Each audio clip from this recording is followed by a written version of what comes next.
Story aspect है और एक सिद्धांत पक्ष है। स्टोरी एक बहुत ही अच्छी इंगेजिंग स्टोरी है। ये राजा हैं, उनके 4 राजकुमार हैं, शादी होती है, फिर वनवास जाते हैं, फिर सीता का हरण होता है। A very good engaging content और बड़ा अच्छा लगता है सुनने में, और सालों से हम लोग उसको स्टोरी की तरह जो है वो सुनते आ रहे हैं।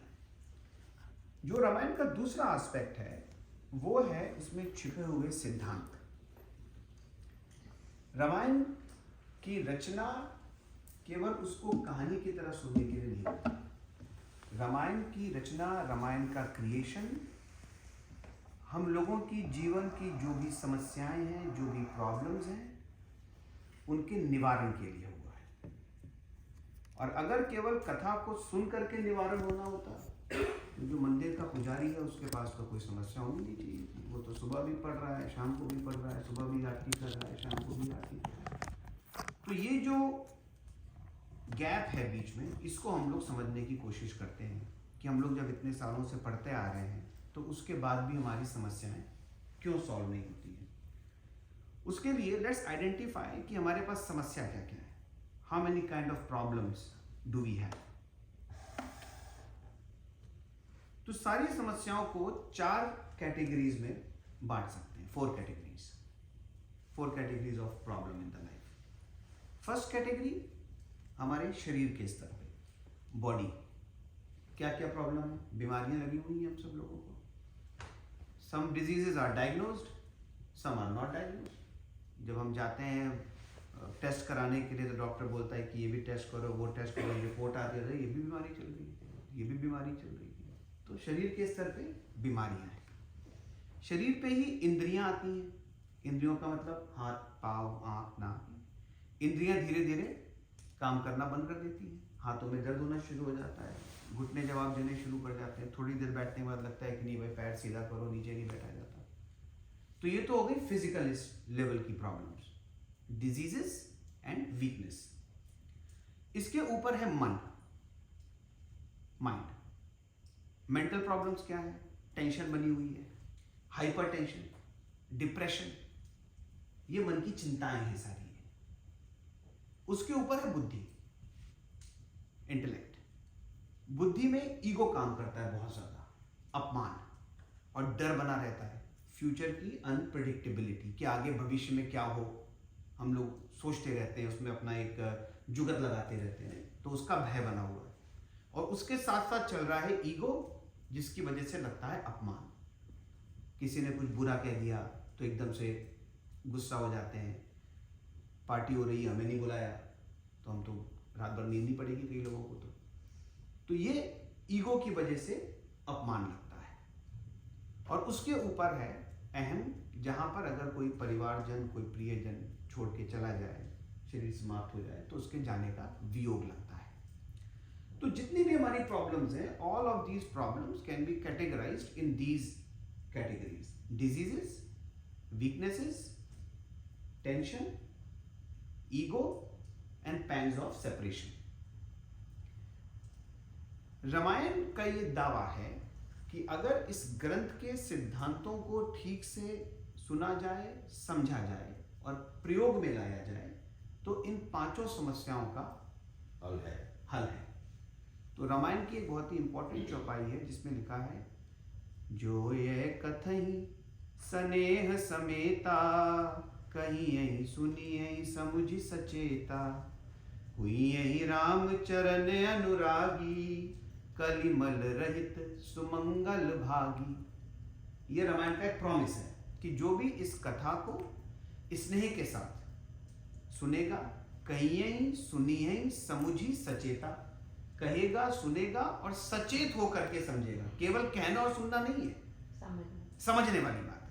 अगर केवल कहना सुनना है तो हम सालों से कहते भी आ रहे हैं, सुनते भी आ रहे हैं, टीवी पे देखते भी आ रहे हैं। कोविड के टाइम पे मोदी जी ने उसका रीरन चला दिया, हम दोबारा से रामायण देख रहे हैं। देखने में तो बड़ा अच्छा लग रहा है, लेकिन उससे कुछ बन नहीं रहा है। जब तक हम आरती में इंगेज रहते हैं, जब तक हम जागरण में भेंटे गाते हैं, तब तक तो बड़ा अच्छा लगता है। But once you are out of that, you are back into your 5 categories of problem again. तो कहीं ना कहीं कुछ गड़बड़ है। कहीं कुछ कमी है।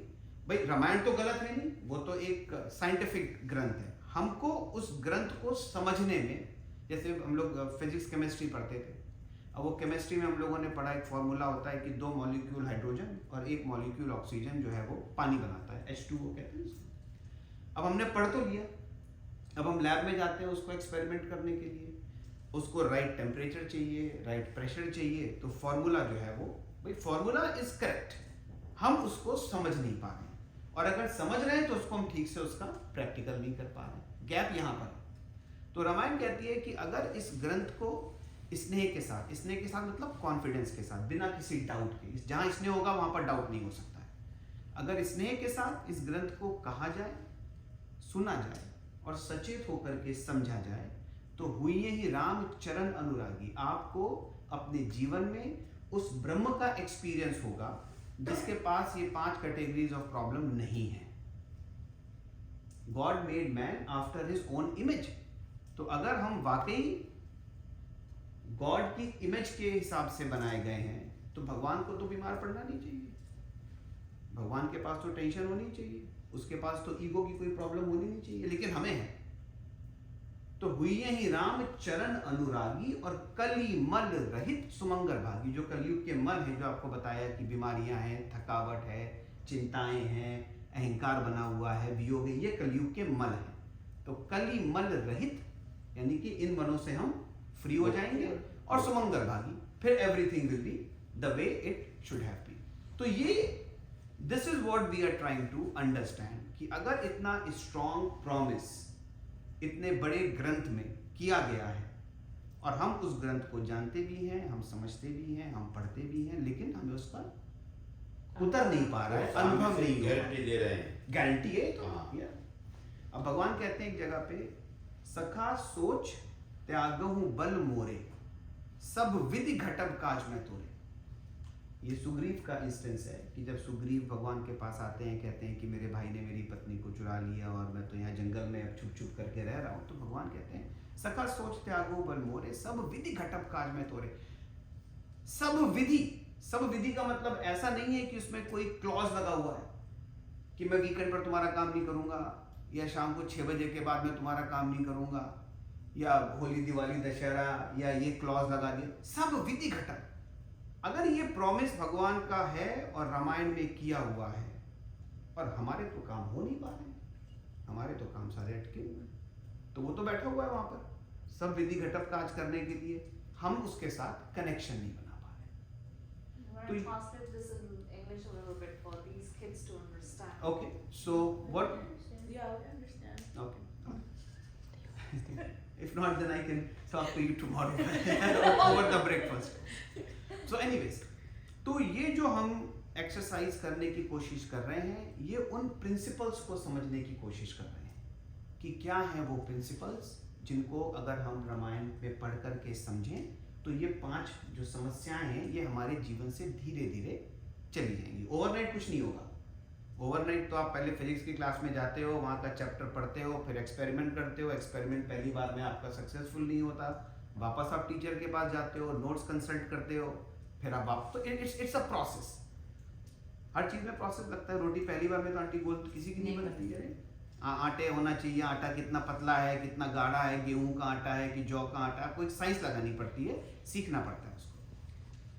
तो 3 तरह की साधना रामायण में बताई गई है, and interestingly these 3 theories have been told in all the scriptures around the world, be it Bible, be it Quran, be it Guru Granth Sahib, be it Ramayana, be it Gita, any scripture we may pick. Bible में we call it fasting, tithing and prayer. कुरान में कहते हैं रोजा, ज़कात और नमाज। हमारे गुरु ग्रंथ साहिब में कहते हैं तप, दसवंध और सिमरन, और रामायण में कहते हैं तप, सेवा और सुमिरन। तो ये 3 अप्रोच हैं। पहला है तप। तप से क्या है कि शरीर और इंद्रियों के चैलेंजेस को हैंडल किया जा सकता है। जो बीमारियां और थकावट हैं वो तप के माध्यम से जा सकती है। तप का मतलब यहाँ पर घर छोड़ करके जंगल में नहीं जाना है, पेड़ के नीचे नहीं बैठना है, अपने घर, ये बहुत इंटरेस्टिंग कॉन्सेप्ट है कि जब भी मैं किसी से बात करता हूँ तो मैं लोगों को बताने की कोशिश करता हूँ कि रामायण में कहीं भी घर छोड़ने की बात नहीं है। सुग्रीव को जब जितवा दिया तो उसकी शादी करवाई है भाई, उसको जंगल का वापस किष्किंधा का उसको राज दिया गया है, अंगद की शादी हुई है, रावण मरा है तो उसकी मंदोदरी और विभीषण। तो God is not against family. Ramayana कहीं नहीं कहती है कि आप जंगल चले जाओ, सन्यासी बन के कोई जरूरत नहीं है सन्यासी संसार में बनने रह के भी गृहस्थ जीवन का पालन करते हुए ये 3 साधनाएं तप, सेवा और सुमिरन की पकड़नी है। और आप देखिए कि जब वनवास खत्म होता है तो उसके बाद भगवान वापस आते हैं, वो अपना उनका बढ़िया राज्य होता है, सब अपनी पत्नियों के साथ रह रहे हैं, बच्चे हो रहे हैं, पूरी किंगडम चल रही है, they all are enjoying all the wealth and happiness. So first of all there is no claim to leave family and leave house. ये तीनों साधनाएं घर में रह करके होनी। तो पहली तप की साधना है, that will take care of our diseases and weaknesses, जो इंद्रियों में थकावट है और शरीर में बीमारी है। दूसरी साधना है सेवा की साधना, और तीसरी है सुमिरन। तो ये सेवा और सुमिरन, इन दोनों का कॉम्बिनेशन जो है वो मन की चिंताएं, बुद्धि में जो अपमान और भय है, और अहम में जो वियोग है, इन दोनों का कॉम्बिनेशन है। तो सेवा का मतलब we have 24 hours in a day, everybody has 24 hours. Within that 24 hours if we genuinely ask ourself, ईमानदारी से अगर अपने आप से हम क्वेश्चन पूछें, that how much time in that 24 hours we are not focused on ourself. And when I say ourself I mean मैं और मेरा, मेरी बीवी, मेरे बच्चे, मेरा घर, मेरी दुकान, मेरी नौकरी, मेरा बिजनेस, मेरे बिल, मेरा परिवार। तो सब लोग अपने आप को ईमानदारी से आप सोचें कि पिछले 2 दिन का आप लेजर उठा लें, और आप ऑनेस्टली, किसी को बोलने की जरूरत नहीं है, आप ऑनेस्टली अपने आप से क्वेश्चन करें कि यार पिछले 48 आवर्स में मैंने कितने मिनट मैं और मेरा के अलावा सोचा कुछ निस्वार्थ किया। और अगर किया भी है, ये भी खास बात है, अगर किया भी है तो भाव निस्वार्थ नहीं है। अगर हम मंदिर में जाते हैं, अब वहां पर अगर हम जगराते में वो क्या है, वो जब भेंट में जाते हैं और वहां पर हम वो अरदास चढ़ाते हैं, तो हम चाहते हैं कि हमारा नाम जो है वो बाद में लिया जाए कि फलाने ने $51 की जो है वो अरदास करी, उसने $21 की अरदास करी, और फिर बोलते हैं अच्छा उसने 21 की करी, मैंने तो 51 की करी थी। तो वो सेवा नहीं है। कहीं ना कहीं we are hungry for social recognition. Social recognition is not the problem. The problem is to find happiness in the social recognition. वो निस्वार्थ नहीं माना जाता है, क्योंकि उसमें कहीं ना कहीं आपका स्वार्थ है। अगर आप किसी मंदिर में जाते हैं तो आप बोल सकते हैं नहीं भाई, मैं तो अभी पिछले वीकेंड पे फलाने मंदिर में गया था और मैंने वहाँ पे $50 जो है वो दान पात्र में डाले हैं, तो मैंने तो डिस्कस नहीं किया। लेकिन अब आपके दिमाग में एक डाउट है कि वो $50 मैंने दिए तो हैं मंदिर में, लेकिन इस मंदिर का मैनेजमेंट बड़ा चोर है यार। मैंने सुना है कि they try to raffle for the money. तो आप अपने आप को बहुत गहरा इंट्रोस्पेक्शन चाहिए इस चीज के लिए। पहली बात तो ये समझना बहुत जरूरी है कि शायद मैं जो जानता हूं वो गलत जानता हूं। अगर हम लोगों ने ये मान के चला कि हम जो जानते हैं और जो मानते हैं वही सही है और वही कंप्लीट है, तो हमारी लर्निंग बंद हो जाएगी। If we want to be coachable, if we want to learn, if we want to evolve, if we want to grow, the first thing is to question ourselves. कि जो मैं जानता हूँ क्या वो वाकई सही जानता हूँ?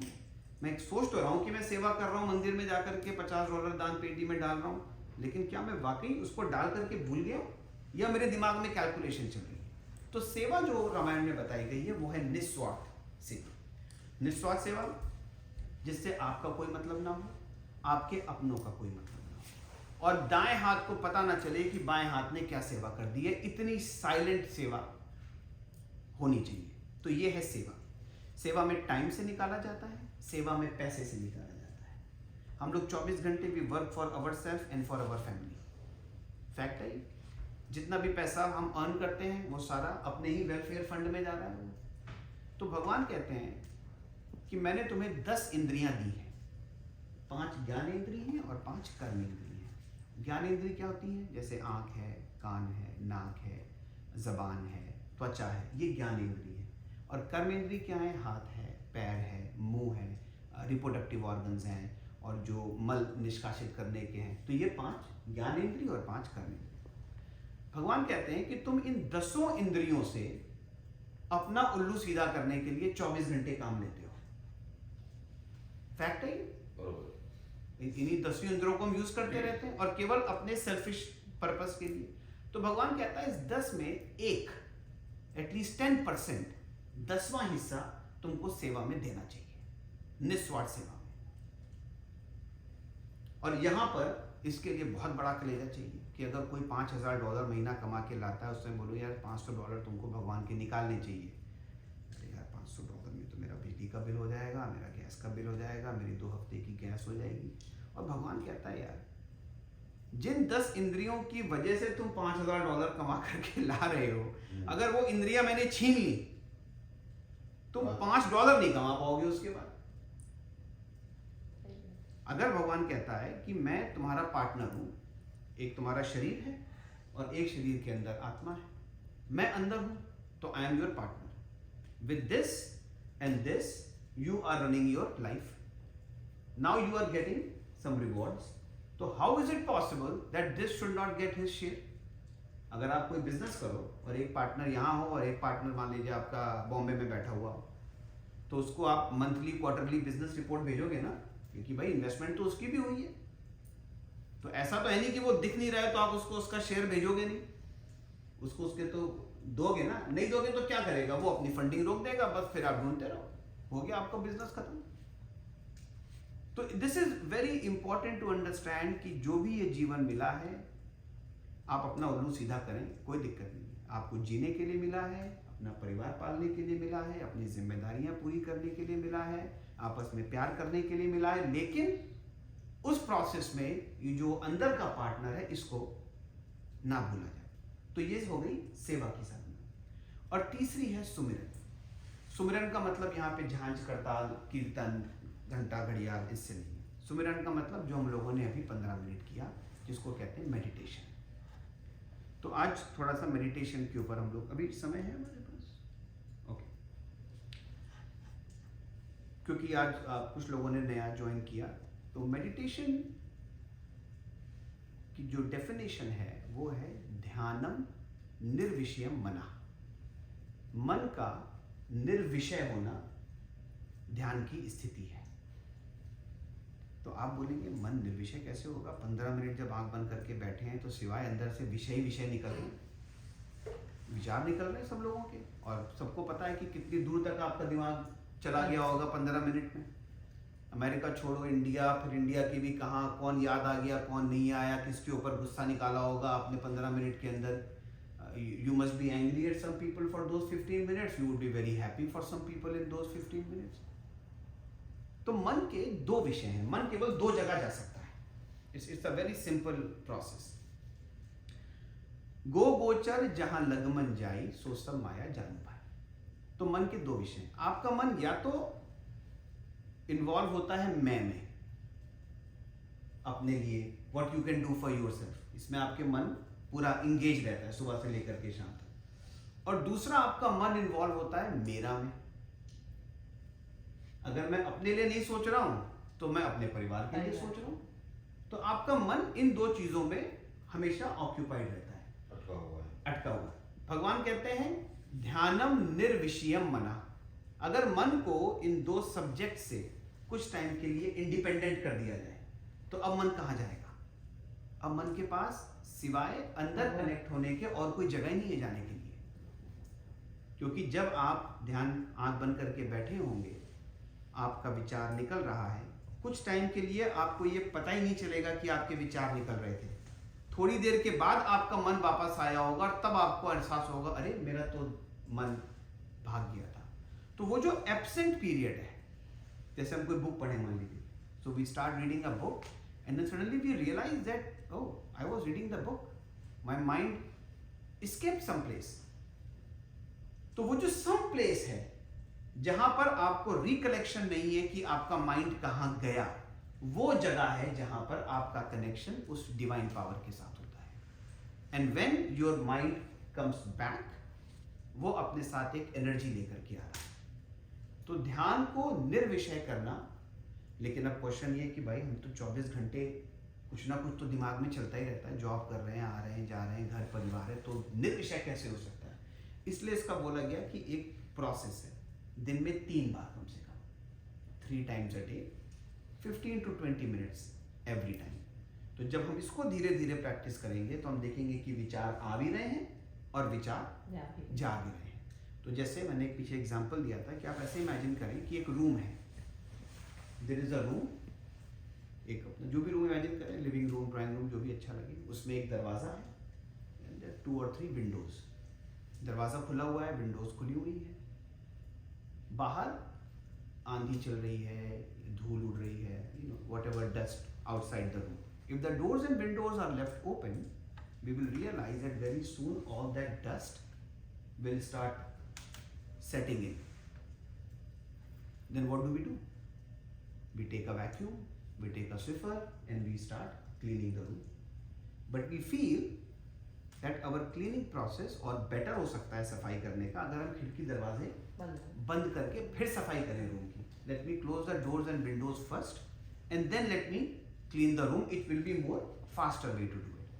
और उसके बाद जब सफाई कर लेते हैं फिर खिड़की दरवाजे खोल लीजिए, शाम को आते हैं फिर आप बंद करके फिर, तो क्या एक ही रेगुलर प्रोसेस हो रहा है। तो जो रूम है वो हमारे मन की तरह है, जो खिड़की दरवाजे हैं वो हमारी इंद्रियां हैं, जिससे कि विचार हम देख रहे हैं, सुन रहे हैं, खा रहे हैं, बोल रहे हैं। All these are the input to get your thoughts and संस्कार inside your मन। ध्यान में क्या कर रहे हैं? ध्यान में हम कुछ नहीं कर रहे हैं, हमारी सारी इंद्रियां जो है वो स्थिर हो चुकी है। All our senses are toned down। ना हम देख रहे हैं, ना हम सुन रहे हैं, ना हम बोल रहे हैं, ना हम चल रहे हैं। तो एक तो कुछ नहीं कर रहे हैं, तो आपका मैं खत्म हो गया। ध्यान में ईगो नहीं है, मैंने ये किया, मैंने वो किया, मैं तो कुछ भी नहीं कर। तो पहली बात तो यू आर ईगो से आप थोड़ा सा अपने आप को साइड में कर रहे हो। और तो मैं भी खत्म हो गया और मेरा भी, क्योंकि आप जब आंख बंद करके बैठे हो तो अब मेरा तो कोई है नहीं। तो मैं और मेरा, ये दोनों चीजें ध्यान के माध्यम से धीरे धीरे धीरे करके खत्म हो रही है। तो आपने क्या किया, खिड़की दरवाजे आपने बंद कर दिए, शांत जगह पर बैठ गए, कोई ज्यादा नॉइज नहीं जा रही है, आंखों से देख नहीं रहे हैं, सांस चल रही है, सांस आ रही है, सांस जा रही है, आराम से बैठे हुए हैं। कोई स्ट्रेन नहीं डाल रहे हैं कि यार पैर में दर्द हो रहा है, अब दिमाग जो है वो पैर सुन्न हो गया, अब दिमाग वहां फंसा हुआ है। जैसे मैंने कहा, अगर जरा सा भी डिस्कम्फर्ट लगे आप अपनी पोजीशन चेंज कर लीजिए, क्योंकि माइंड को इंगेज नहीं करना है किसी भी एक जगह पर।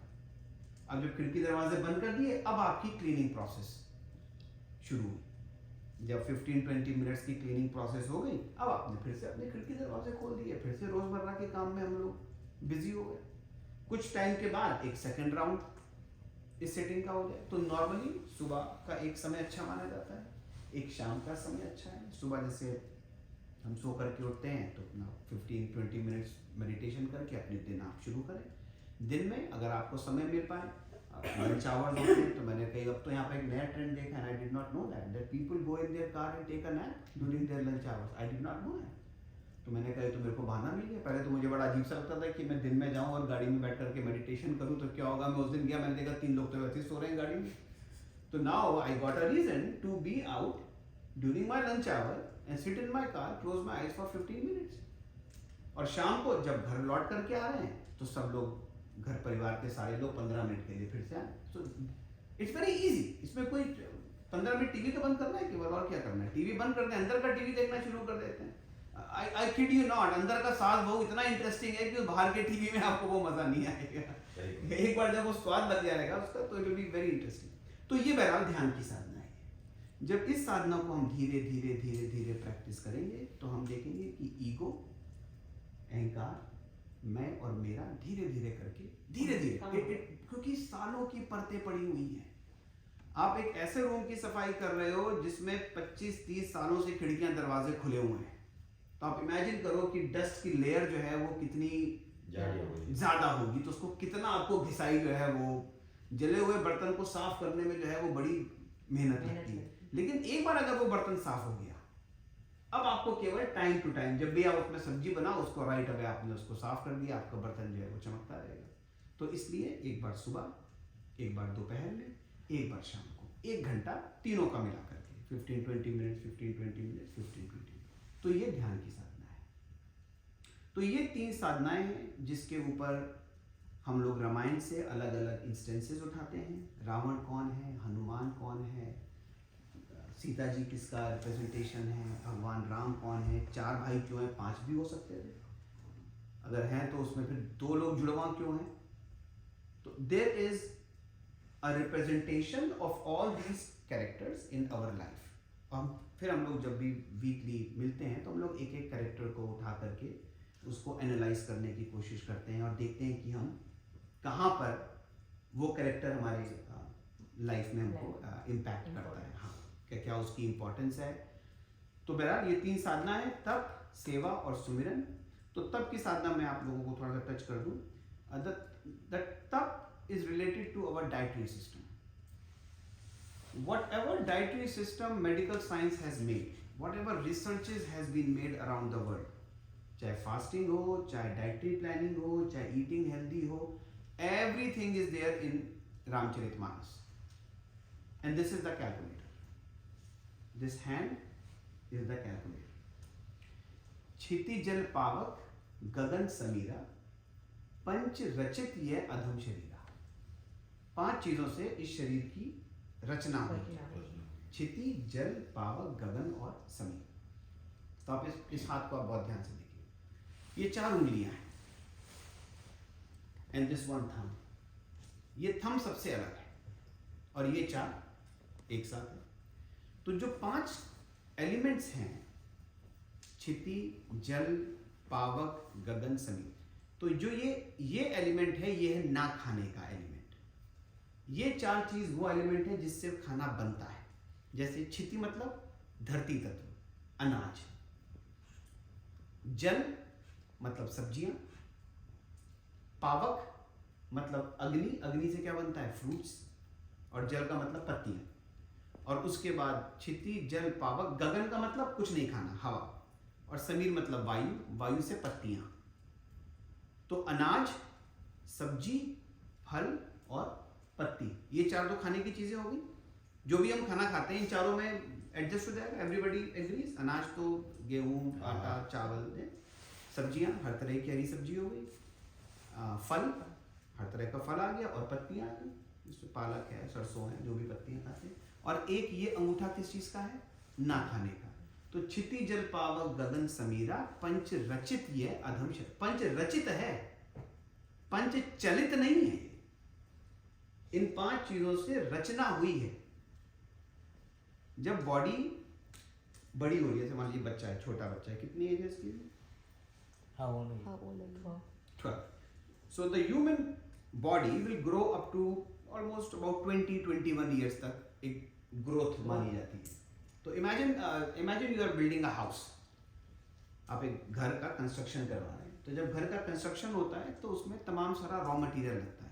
ईंटा चाहिए, सीमेंट चाहिए, बालू चाहिए, लकड़ी चाहिए। These are the raw materials to make a house. We need cement, we need wood, we need iron, all these things. Once the house is completed, एक बार घर बन गया आपका, तो अब कोई आपसे पूछे, और ठेकेदार आया, कॉन्ट्रैक्टर, कि भाई साहब जब आपका घर बन रहा था तो आपने मुझसे 1 ट्रक ईंटें मंगवाए थे, तो वो ईंटों का ऑर्डर नहीं आया अब की बार। तो अब उससे बोलोगे तुम बड़े बेवकूफ है, जब घर बन गया तो मैं दोबारा 1 ट्रक ईंटा क्यों मंगाऊंगा भाई, बन गया ना अब तो अब क्या मंगाओगे आप? अब आप मंगाओगे झाड़ू, अब आप लगाओगे पोछा। थोड़ा बहुत ईंटा वीटा लेकर के रखोगे आप, कि कहीं कुछ मरम्मत करानी है तो आपने सीमेंट थोड़ा सा रखा हुआ है, थोड़ा बहुत रिपेयर मेंटेनेंस के लिए आप लोगे, लेकिन अब उतने ईंटे की जरूरत तो नहीं है ना जितनी घर बनाते वक्त लेने की जरूरत पड़ी थी। ह्यूमन बॉडी एग्जैक्टली ऐसी है। एक सर्टेन टाइम तक हमारी बॉडी बढ़ रही है तो हमको अनाज चाहिए, हमें गेहूं चाहिए, दाल चाहिए, चावल चाहिए, अनाज की मात्रा ज्यादा चाहिए, क्योंकि अनाज एक बिल्डिंग मटेरियल है। लेकिन जब बॉडी बननी बंद हो गई तो अब अनाज की उंगली सबसे छोटी उंगली है, अपने डाइटरी सिस्टम में, अपने खाने की प्लेट पर सब लोग बहुत ध्यान दें 24 घंटे में जो जो खाया है, कि क्या अनाज सबसे कम गया है? अनाज के ऊपर क्या है?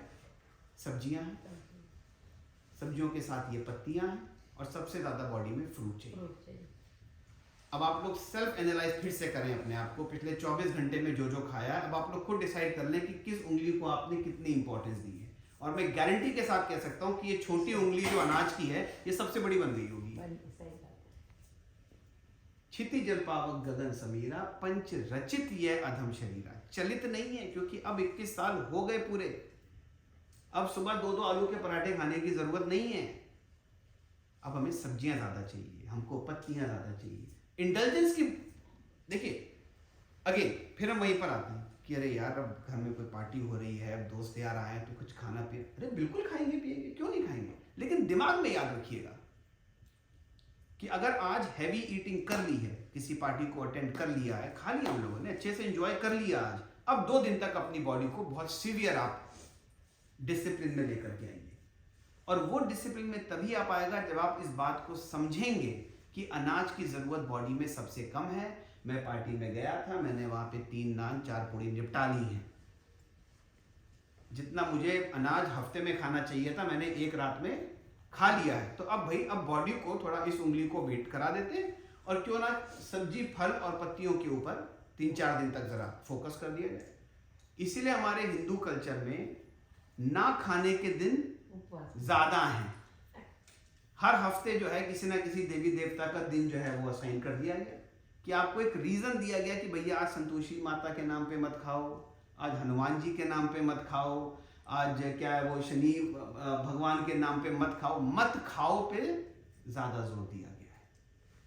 लेकिन अभी क्या है, वो उल्टा हो गया कि आज इस पार्टी के बहाने खा लो, कल बर्थडे आ रही है उसके बहाने पार्टी हो जाए, फिर हमारी एनिवर्सरी आ रही है वो हो जाए, फिर घर में 2 बच्चे हैं तो इसकी पार्टी हो रही है उसकी, और फिर हम उसके बाद कह रहे हैं भगवान से कि कालई कर्म ईश्वर ही मिथ्या दोष लगाएं। कि अब फिर जब समस्या आती है हमारे ऊपर, मन में बीमारियां, सॉरी शरीर में बीमारियां आती हैं, मन में चिंताएं आती हैं, बुद्धि में जो है बड़ा डर और गुस्सा भरा रहता है, क्योंकि तब हम ये नहीं देखते कि ना हमने तप को फॉलो किया, ना हमने सेवा को फॉलो किया, और ना हमने मेडिटेशन को फॉलो किया। तब हम क्या कहते हैं, कालई कर्म ही ईश्वर ही मिथ्या दोष लगाएं। यार मेरा तो समय खराब चल रहा है, मेरे पिछले जन्म के कर्म होंगे, मुझे भुगतने तो पड़ेंगे। और अगर कोई लॉजिक समझ में नहीं आता है तो अब यकीन जानिए हम भगवान के ऊपर ही एक्सक्यूज बना देते हैं कि अरे यार तुम ही रूठे बैठे हुए हो तो मैं तो कुछ कर ही नहीं सकता। It is absurd, it is completely absurd to find the reasoning of our problems outside. हम लोग पूरी जिंदगी बाहर की परिस्थितियों में अपनी प्रॉब्लम्स का सोल्यूशन ढूंढने की कोशिश करते हैं, और भगवान कह रहा है कि सोल्यूशन बाहर है ही नहीं। खाने का सोल्यूशन ये मैंने दे दिया, अंदर कनेक्शन का सोल्यूशन मेडिटेशन ने दे दिया, ईगो को अगर खत्म करना है तो सेवा का सोल्यूशन दे दिया, निस्वार्थ सेवा। तो ये सोल्यूशंस तो ऑलरेडी दिए हुए हैं। अब अगर तुम फॉलो ना कर पाओ तो देने वाले ने दुनिया की हर चीज दी, पाने वाला ना पाए तो वो क्या करे। और कहता है मैंने आपको एक ग्रंथ भी दे दिया है, और एक ऐसा ग्रंथ दे दिया जो आपके लिए अनजान नहीं है, अननोन नहीं है, आपके घर घर में है, आप उसको बचपन से पढ़ते चले आ रहे हो। लेकिन अब अगर आप उसके अंदर की प्रिंसिपल्स को, उसके सिद्धांत को नहीं समझ रहे हो तो बीमारियां बनी रहेंगी। जैसे जैसे उम्र ऊपर जाती जाएगी, हम मान के जाते हैं कि अब तो बुढ़ापा है, अब तो ये तो गिवन है कि घुटने में दर्द होगा ही होगा। जरूरी नहीं है। एज बढ़ने के साथ साथ खाने का पैटर्न नहीं चेंज कर रहे हैं हम लोग। अभी भी हम जब रोज सुबह सो करके उठ रहे हैं तो अभी भी हमको जरा, अब तो खैर चलो हम बहुत लोग एजुकेटेड हो गए हैं, तमाम सारी हम डाइटरी सिस्टम वगैरह हम लोगों ने सुनने शुरू कर दिए हैं, लेकिन मेरे हिसाब से इससे सिंपल सिस्टम मैंने आज तक कभी भी एक्सपीरियंस नहीं किया कि जब मैं शाम को सोने जाऊं और अपने दिमाग में सोचूं कि आज मैंने 24 घंटे में मेरी कौन सी उंगली किस जगह पर थी, एंड इफ आई फील कि हाँ यार आज मैंने अनाज के नाम पर केवल एक ही रोटी खाई है दिन भर, I feel very good about it.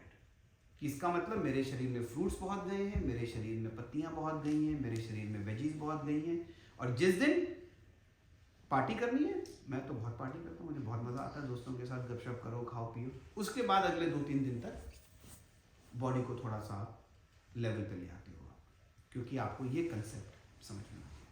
तो ये 3 साधना है, तप की साधना है, सेवा है, सुमिरन है। और जैसे हम लोग और जब आगे मिलेंगे तो फिर और बहुत सारे कैरेक्टर्स हैं जिनको हम समझने की कोशिश करेंगे कि हमारी लाइफ में कौन सी चीज़ कहाँ इम्पैक्ट डाल रही है। तो बस यही डिस्कशंस हैं जो हम लोग करने की कोशिश करते हैं। मैंने पहले भी आंटी को बताया था कि यहाँ पर कुछ आपको कीर्तन या आरती या कुछ इस टाइप का नहीं मिलेगा सुनने के लिए। तो अगर